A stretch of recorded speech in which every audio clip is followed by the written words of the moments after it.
Now, the other thing you asked about was B12. There are just so many uses for B12 IM intramuscularly. It doesn't work near as well in most of the oral forms, except now that we have the liposomal delivery form, which gets it into the body a lot better, that type is working better. But a lot of the other ones, the sublinguals and so forth, that say that they absorb, I've seen studies that show that some people absorb them quite well and other people don't absorb them at all. Yeah, could you maybe even elaborate on that a bit more, because before you go into the details of why B12 is important, because I get so much feedback, especially from vegetarians, and this is where the big, as you know, the big issue is, because B12 deficiency is just epidemic in people who pursue a vegan diet over a number of years. But they claim that, I guess, seaweed sources or these others, so from are sufficient sources of, or supplemental sources of that. But from your experience and review of the literature and clinical experience, you have not really seen any form of oral B12 other than this liposomal delivery system to be effective. To be uniformly effective. Uniformly effective. I have seen effective in this person, and the next two it fails. And the only one I've seen close to uniformly effective is the liposomal, and those are fairly new. Okay, thanks. Now, reason for that is B12 has one of these really, really intricate mechanisms of getting into the body. Why it was ever created or evolved, whichever, that way, who knows? But that's the way it was created or evolved.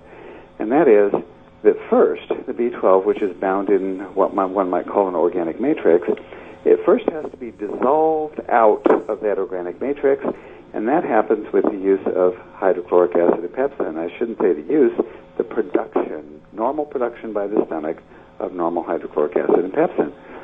Now, when we're younger, our stomachs do that wonderfully well. Most of us. There's some exceptions, but most of us do that wonderfully well. As we get older, everything slows down with time. We can't run as fast. We might get gray hair. We might need reading glasses. We can't keep up with the younger athletes. Everything slows down.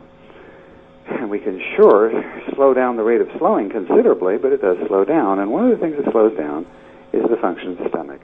Now, why should the stomach be so unique? Oh, by the way, I have a book out on all this, Joe. It's called Why Stomach Acid is Good for You. Where is that available on Amazon or your site, or where is it? Yes, it is. It is. Okay. And it's written with Dr. Lane Leonard, L-E-N-A-R-D. So if one puts Leonard L or Wright J and looks it up on Amazon, it's called Why Stomach Acid is Good for You. Anyway, why should we imagine that our stomachs would make more acid with time? Why is it that people don't start getting heartburn until they're in their 30s and 40s? That is, the majority of cases of heartburn are people in their 30s and 40s and 50s. And we don't get it when our stomachs are young and making lots of hydrochloric acid. Instead, we start getting all those heartburn, indigestion, GERD type diseases when we're older. It's actually almost always because our stomachs are not making enough acid. I can't tell you how many folks have come into the clinic, they're having a case of GERD, GERD, or heartburn, and they've been told to take an acid blocker, and I tell them, no, did you ever get your stomach acid measured? And everybody gives me a blank stare. No, nobody ever measured my stomach acid. Why? They just told me to take this acid blocker. I said, before you do, why don't you just measure your stomach acid? Here's the test over here. It's a very exacting test done with very precision German equipment to a protocol that came out in the Canadian Medical Association Journal. Nicely scientific here. And about 95 out of 100 people who come in with those symptoms don't have enough acid down in their tummies. And I tell them, take some hydrochloric acid with your meals, please. Every health food store sells it. Take anywhere from 1 to 3 to 4 capsules, and in a few cases more per meal. And people do, and they come back and they say, I never would have believed it. I was having what my doctor said was over-acidity and acid indigestion, and I took hydrochloric acid and went away. Darned. I said, well, yeah, that's what happens when you restore normal function in your stomach. In the 1930s, some Mayo Clinic researchers rounded up people at different decades of life, 10s, 20s, 30s, 40s, 50s, etc., and they literally pumped their stomachs out. We don't have to do that anymore to test the stomach, but that's what they did in the 1930s. And what they found was that by the time we're all 60, over half of us don't have enough free acid. Free acid is the stuff that digests with breakfast, lunch, and dinner, to digest all of our food. We don't have enough free acid. Well, at that point, if we don't have enough, we can eat the best organic, free-range diet in the whole doggone world. And if we don't get the nutrients digested out of it, it's not going to do us that much good. Moving on to B12.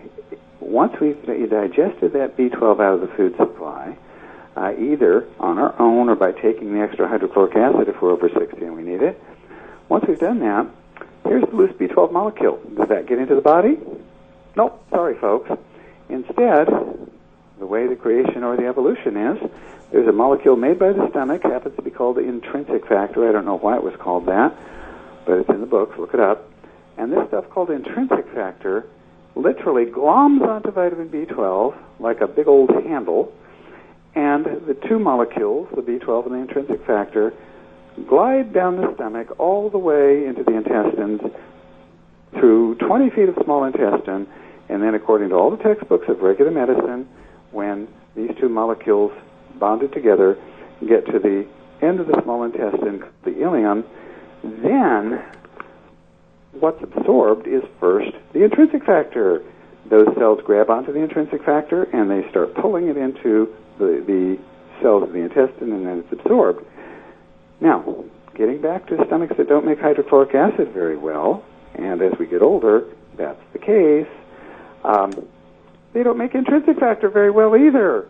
So we can swallow all the B12 we want to, and if our bodies aren't making intrinsic factor, our stomachs aren't making intrinsic factor because perhaps we're older or perhaps our stomachs are damaged, and we don't make this factor, why, that B12 is not going to get in, because what's used to get it in is, like I say, this intrinsic factor is attached just like a handle.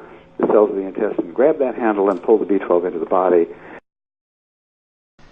Hello, this is Dr. Mercola, and I sure hope you enjoyed that interview as much as I did, but I want you to know it's only a small segment of the complete 2 to 3 hour full interview I did.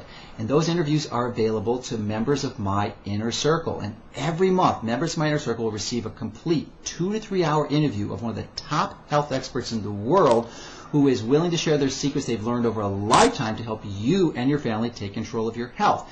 In addition to that, Inner Circle members also receive a 2-hour DVD full of health information that you can use as an alternative to watching commercial TV, and a 24-page printed newsletters that's mailed directly to your home every month. And it is one of the best values I've ever put together. It's a complete no-brainer. I encourage you to join. There's absolutely no risk at all, because if for any reason at all you are not completely 100% satisfied, my customer service team has clear, specific instructions to give you a prompt refund. So it doesn't get any better than that, and I encourage you to take advantage of this special offer so that you and your family members can start to take control of your health.